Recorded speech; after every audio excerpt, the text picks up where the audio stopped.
Hospital में अम्ब्रोज ने रश्मि को हर जगह तलाश लिया था, मगर रश्मि का कहीं अता पता नहीं चल रहा था। अम्ब्रोज ने तो ना जाने कितनी बार रुद्राक्ष को फोन भी लगाने की कोशिश की, लेकिन रुद्राक्ष ने उसका फोन नहीं उठाया। रुद्राक्ष, मेरा फोन क्यों नहीं उठा रहा? आखिर कहाँ फंसे हो तुम?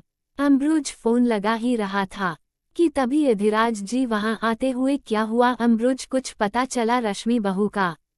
कहाँ है वो? अंकल आप परेशान मत होइए, रश्मि जी मिल जाएंगी, मैं उन्हें कहीं से भी ढूंढ निकालूंगा, बस आप यहाँ की सिचुएशन संभालिए, मैं आता हूँ, कहकर अम्ब्रोज हॉस्पिटल से बाहर निकल जाता है। दूसरी तरफ रश्मि विक्रम को अपने सामने देखकर काफी ज्यादा डर गई थी। विक्रम खाने की प्लेट टेबल पर रखकर रश्मि की तरफ बढ़ने लगा। ये देखकर रश्मि बेड पर सरकते हुए पीछे होने लगी।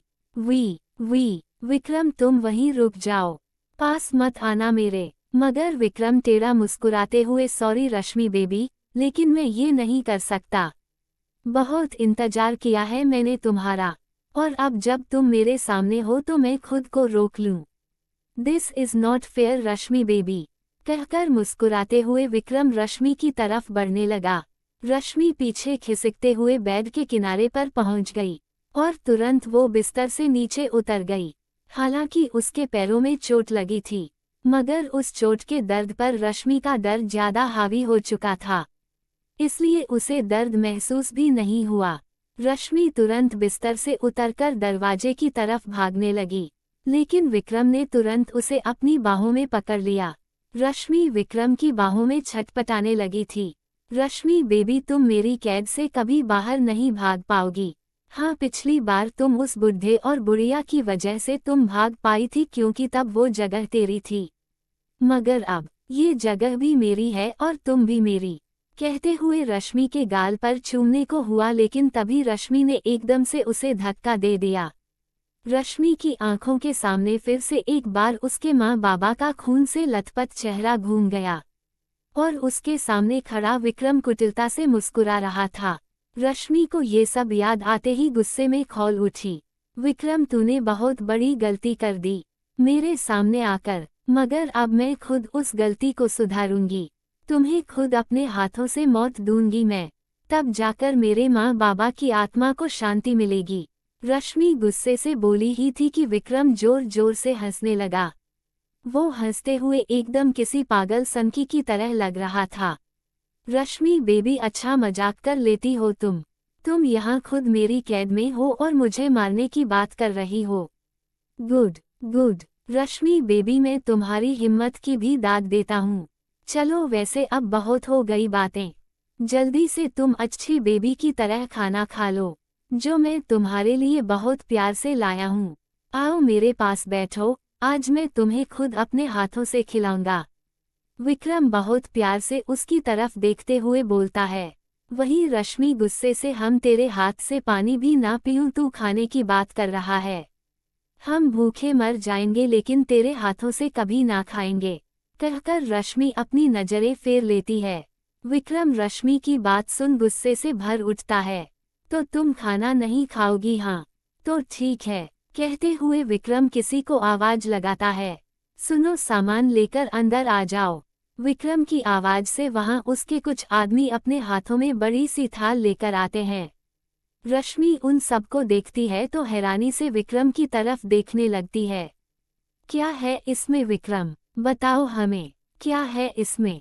कुछ नहीं रश्मि बेबी, बस तुम्हारे लिए छोटा सा शगुन का सामान है। मतलब रश्मि बेबी, इसमें हमारी शादी का जोड़ा है। सो एक काम करो, जल्दी से तैयार हो जाओ, 1 घंटे में हमारी शादी है, और उसके बाद तुम और मैं हमेशा हमेशा के लिए एक हो जाएंगे। विक्रम कुटिल मुस्कान के साथ बोलता है, जिसे सुन रश्मि हैरान रह जाती है। क्या बकवास कर रहे हो तुम? हम तुमसे शादी क्यों करेंगे? हमारी शादी हो चुकी है। हाँ जानता हूँ कि तुम्हारी शादी हो चुकी है, और किससे हुई है ये भी जानता हूँ, मगर मुझे इससे कोई फर्क नहीं पड़ता। मुझे बस तुम चाहिए रश्मि बेबी, फिर चाहे वो कैसे भी हो, लेकिन हम तुमसे शादी हरगिज नहीं करेंगे, चाहे तुम हमारी जान भी ले लोगे। लेकिन हम तुमसे शादी कभी नहीं करेंगे, समझे तुम? ना ना रश्मि बेबी, अपने होने वाले पति से ऐसा नहीं कहते, वरना क्या पता वो बुरा मान जाए, तो वो कुछ भी कर सकता है, यहाँ तक कि तुम्हारे पूर्व पति की जान भी ले सकता है। कहते हुए विक्रम ने अपने मुंह पर हाथ रख लिया। नहीं नहीं, तुम रुद्राक्ष को कुछ नहीं कर सकते, तुम बस हमें डराने की कोशिश कर रहे हो, लेकिन हम तुमसे डरने वालों में से नहीं है, समझे तुम? अरे बेबी, तुम्हें डरा कौन रहा है? मैं तो तुम्हें सच्चाई बता रहा हूँ। मैं ऐसा कर सकता हूँ क्योंकि इस वक्त रुद्राक्ष अहलुवालिया, जिसे सब किन के नाम से जानते हैं, वो मेरे कब्जे में है और मैं जब चाहूँ उसे चुटकियों में मसल सकता हूँ। विक्रम की बात पर रश्मि हैरान हो जाती है। उसकी आंखों के सामने रुद्राक्ष का चेहरा घूम जाता है।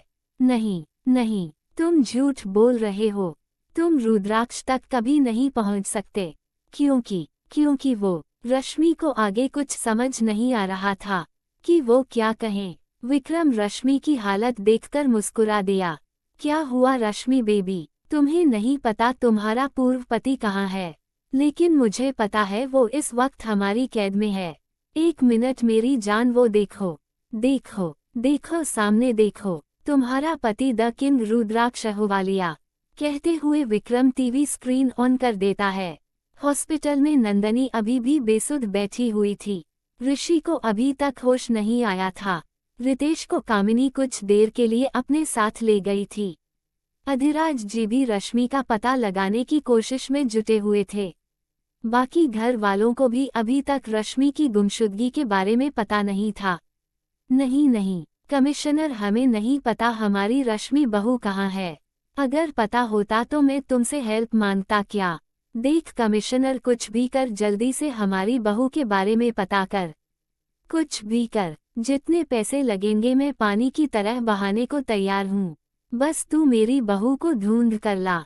अधिराज ने इतना कहकर फोन रखा ही था कि तभी डॉक्टर वहां आते हैं। डॉक्टर, हमारे ऋषि को कब तक होश आ जाएगा?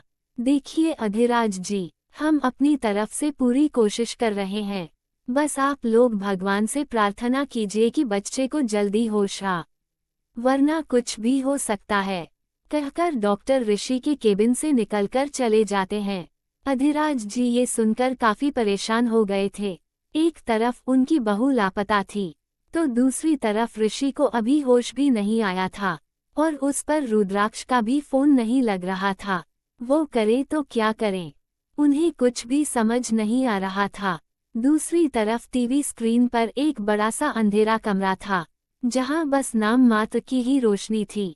उस कमरे को देखकर ऐसा लग रहा था जैसे वहां किसी को बांधकर रखा गया हो। एक व्यक्ति अपनी घुटनों के बैठा हुआ था। उसके दोनों हाथ दोनों छोर पर जंजीरों से बंधे हुए थे। उसका सिर नीचे झुका हुआ था। ऐसा लग रहा था जैसे वो बेहोश हो। तभी विक्रम किसी को फोन लगाता है। हेलो, तुम दोनों उस किंग को इतना मारो कि उसकी चीखें मुझे यहाँ तक सुनाई देनी चाहिए, कहकर विक्रम फोन काट देता है। रश्मि तो सामने का नजारा देखकर क्षुब्ध हो गई थी। वो किसी भी तरीके का कोई भी रिएक्शन नहीं दे रही थी। तभी वहां विक्रम के कहते ही उसके दो आदमी अपने अपने हाथ में दो कोड़े लेकर आए और रुद्राक्ष को उससे मारने लगे। रुद्राक्ष की चीख उस पूरे अंधेरे कमरे में गूंजने लगी, जिसकी चीख रश्मि के कानों तक भी पहुंच रही थी। नहीं, रुद्राक्ष की चीखें सुनते ही रश्मि एकदम से चिल्ला उठी। नहीं, तुम रुद्राक्ष को छोड़ दो, उसकी कोई गलती नहीं है, उसे छोड़ दो, जाने दो उसे। रश्मि बोलती जा रही थी, मगर विक्रम बस मुस्कुराता जा रहा था। देखो विक्रम, उससे तुम्हारी कोई दुश्मनी नहीं है, तो उसे क्यों पकड़ रखा है? उसे छोड़ दो, जाने दो। तुम्हें बदला लेना है ना, मुझसे लो, प्लीज प्लीज प्लीज उसे छोड़ दो।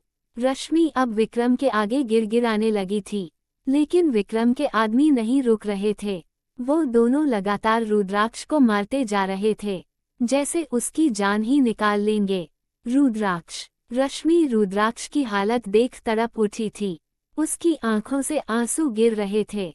वो विक्रम के सामने अपने हाथ जोड़ते हुए, प्लीज विक्रम, प्लीज तुम मेरे रुद्राक्ष को छोड़ दो, उससे तुम्हारा कोई लेना देना नहीं है। वो तो तुम्हारे बारे में कुछ जानता भी नहीं है। प्लीज विक्रम, तुम जो कहोगे हम वो करेंगे। मुझसे शादी करोगी? एकदम से विक्रम बोल उठता है, जिसे सुन रश्मि हतप्रभ सी भरी भरी आंखों से विक्रम को देखने लगी। बोलो रश्मि बेबी, मुझसे शादी करोगी? अगर जल्दी तुम नहीं बोली तब तक मेरे आदमी नहीं रुकने वाले। जल्दी बोलो रश्मि बेबी, वरना तुम्हारा प्यार पति भगवान को प्यारा हो जाएगा। बोलो रश्मि बेबी, बोलो। हाँ हाँ, हम तुमसे शादी करने के लिए तैयार हैं। तुम रुद्राक्ष को छोड़ दो, उसे जाने दो। हम तुमसे शादी करने के लिए तैयार हैं, रश्मि ने कहा तो विक्रम के चेहरे पर मुस्कुराहट आ गई। दूसरी तरफ अम्ब्रोज हर तरफ रश्मि की तलाश कर रहा था, मगर रश्मि के बारे में भी उसे कुछ भी पता नहीं चल रहा था।